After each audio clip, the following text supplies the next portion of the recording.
get this. We're going deep on AI-designed chips today. And get this, they're so weird. Weird in a good way, though, right? Oh, absolutely. We're talking chips so complex and so efficient that they're leaving engineers scratching their heads. Like even the experts who've been designing chips for decades. Yep, even those folks. And here's the crazy part. They're outperforming the ones we humans have been designing for years. That's mind-blowing, right? This could totally reshape how we think about technology. No kidding. So to really get why this is such a big deal, we got to talk about millimeter wave chips, or millimeter for short. Yeah, millimeter. Those are the tiny workhorses behind 5G and all that super fast wireless tech that's changing, well, everything. Exactly, changing how we live, how we work, all of it. But here's the thing, squeezing billions of transistors onto a piece of silicon smaller than a fingernail. Oh, and making them operate at crazy high frequencies too, right? You got it. That's what makes designing these chips such a massive challenge. It's like a super intricate puzzle with like a billion pieces. Totally.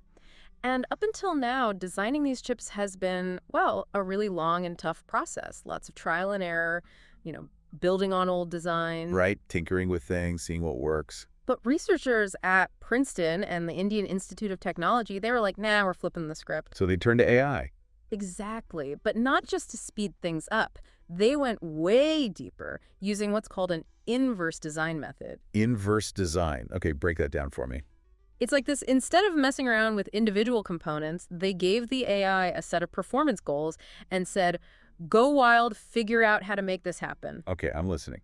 So instead of like tweaking an existing design, they let the AI come up with something totally new. You got it. It's like giving the AI the blueprint for a supercar and saying, design the whole thing, engine, chassis, everything. Whoa, that's a huge level of trust in the AI. For real. But here's the thing. The AI isn't limited by the same stuff human engineers are. It doesn't think about how a chip should look. So it's not held back by the way we've always done things. Nope.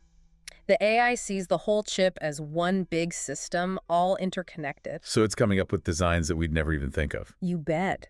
Some of these AI-designed chips, they look totally bonkers to human eyes. Really? Like how so? Well, think like components connected in ways that just seem random. There's no obvious logic to it. But the crazy part is, they work. Oh, they work. And not just work, they often blow human-designed chips out of the water.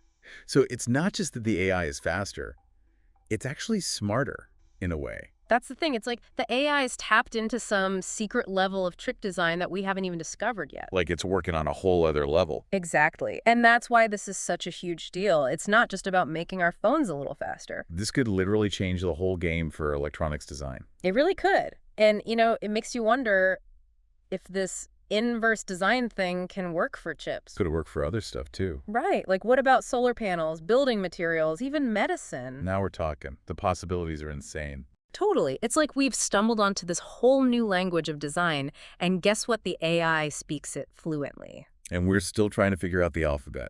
Pretty much. Yeah. And the thing is, sometimes we don't even fully get how these AI design things work. We see the results, they're awesome, but the exact steps the AI took to get there? It's a mystery. Totally. It's like the AI is working on this level of intuition or something beyond what we can grasp right now. It really makes you think, huh? No kidding. And that's just the tip of the iceberg, folks. We've got a lot more to unpack here, so stick with us. It really is like handing over the reins a bit, isn't it?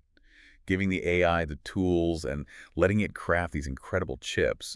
We see the end product, amazing efficiency, super high performance, but how it gets there, well, that's still a bit of a puzzle. It's like we're used to seeing the gears turning, understanding every step, but with AI design, it's more like, well... a black box, almost. Yeah, exactly. We can see what goes in and what comes out, but that process in between... it's a bit mysterious. It really is. And it makes you think, do we always need to know exactly how something works to trust it? Or are the results enough? It's a good question.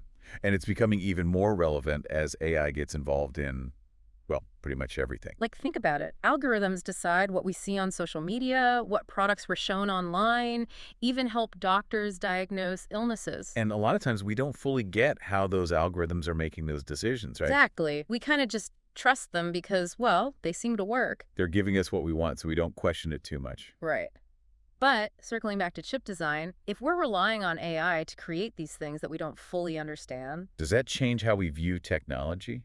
How comfortable are we with that? It's a big question for sure, because, in traditional engineering, transparency is everything. Yeah, like knowing exactly how every part of the system works, how they all connect. But with AI design, well, that level of transparency might just not be possible. So are we heading toward a future where we have to accept a bit of ambiguity in our technology? Maybe.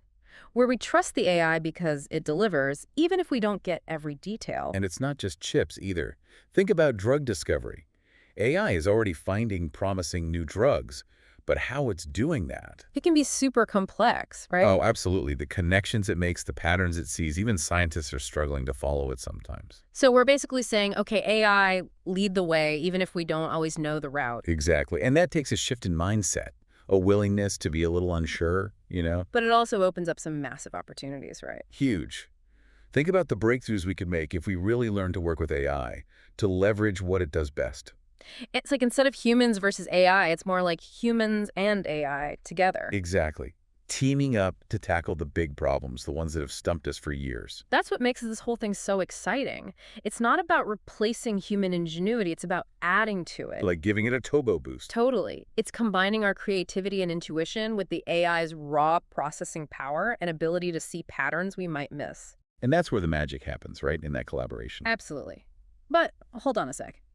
We've been talking a lot about the good stuff. The potential. Yeah, right. But are there any downsides to this whole approach? Any risks we should be thinking about? That's a smart question. And honestly, any new tech comes with risks. One thing that worries some people is becoming too dependent on AI. Like, we might lose some of our own critical thinking skills if we just rely on AI to solve everything. That's the idea. Like if you always use GPS, you might forget how to read a map, right? Totally.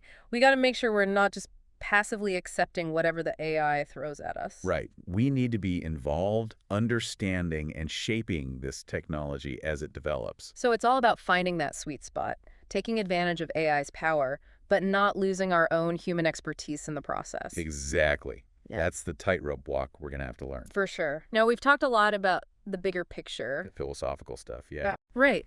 But let's bring it back down to earth for a sec. These AI-designed chips, what are they actually good for? How will they affect our everyday lives? Oh, well, the possibilities are pretty much endless. The most obvious impact will be on our phones, though. Think faster processing speeds, crazy long battery life, and even more features than we can imagine right now. So we're talking phones that can handle anything we throw at them. Real-time translation, super high-res gaming, VR that actually feels real. All of that and more. And it goes beyond phones, too. Think about Wi-Fi routers that give you lightning-fast speeds no matter where you are in your house, streaming and downloading anything in a blink. It sounds like we're on the verge of a tech revolution, and AI is the driving force. It really is remarkable, isn't it? Just a few years ago, AI designing chips was pure science fiction. Now it's real, and it's changing the game. And this is just the beginning, right? As AI gets even smarter, who knows what we'll be able to create. Exactly. The future of tech is wide open, and AI is leading the way. So, as we wrap up this part of our deep dive, what's the one big thing you want our listeners to take away from all this? I think the main takeaway is that we're seeing a fundamental change in how we design and build technology. AI is no longer just a tool, it's becoming a creative partner, helping us push the limits of what's possible. And as we go forward, it's important to be open to this partnership, to see the potential while also being aware of the challenges and making sure we use AI responsibly. Couldn't have said it better myself. It's an exciting time to be alive, that's for sure. No doubt about it. And with that, we'll be back after a short break to explore some even bigger questions about this AI-driven revolution in chip design. What does it all mean for our relationship with technology in the long run? We'll tackle those questions and more, so stick with us. Okay, so we've covered how awesome these AI-designed chips are, how they're going to shake up the tech world. Yeah, faster phones, crazy internet speeds, all that good stuff. But it feels like there's something bigger here, right? Like this goes beyond just better gadgets. Oh, absolutely. It really makes you think about our relationship with technology in a whole new way. Yeah, like we're used to understanding how things work, tinkering with them, taking them apart. Seeing the gears turning. Right.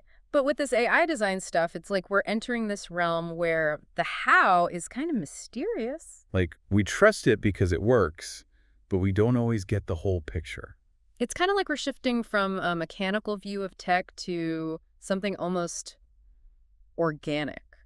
Organic. That's interesting. How so? Well, think about these AI-designed chips with their crazy, seemingly random structures. Yeah, they look like nothing a human would design. Exactly. They're not just machines anymore. It's almost like they're, well, kind of like living systems in a way. Hmm, I see what you mean. And it really raises some big questions about, well, about intelligence itself. Right. Uh, Like if an AI can design something that's beyond human understanding. what does that say about the potential of AI? Exactly. Are we looking at a whole new kind of intelligence here? One that works in ways we haven't even figured out yet. It's pretty humbling, right? To think Mhm. we've created something that can, in a way, outsmart us. It is, but it's also super exciting, right? Oh, definitely. It opens up so many We, possibilities. we could be on the brink of some insane breakthroughs that we couldn't even dream of before. Exactly. And for me, that's the real magic of this research. It's not just about the practical stuff, though that's important. Right. It's about pushing the limits of what we think is possible. It's about challenging our ideas about intelligence and what humans can create. So where do we go from here? What's the next step in this AI-driven design revolution? Well, one big thing is figuring out how to make these AI design processes more transparent. So like being able to peek inside the black box and understand how the AI is making its decisions. Exactly. It's not about trying to control the AI or stifle its creativity. It's more about understanding how it thinks so we can be better partners, right? Right. It's all about collaboration and trust. And as we learn more about how these AI systems work, We can start applying those lessons to other areas beyond just chip design. oh yeah, definitely. This could spark innovation in tons of industries. Like what kind of stuff are we talking about? Well, imagine AI designing super efficient solar panels, building materials that are stronger and lighter. Even personalized medicine, right? Exactly. The potential is huge. It sounds like we're on the edge of a technological renaissance powered by this partnership between humans and AI. That's a great way to put it. And I think the most important thing for people to remember Yeah. is that we're not just watching this happen. We're part of it. Each of us has a role to play in shaping how AI develops, making sure it's used for good. And that starts with staying informed, asking questions, and being engaged in the conversation. So as we wrap up this deep dive, we want to encourage everyone listening to keep learning about this stuff, to think critically about the implications Because the future of AI, it's really in our hands. and what a future it could be, right? Well, that's all the time we have for today, but thanks for joining us on this deep dive. Until next time, keep those minds curious and keep exploring.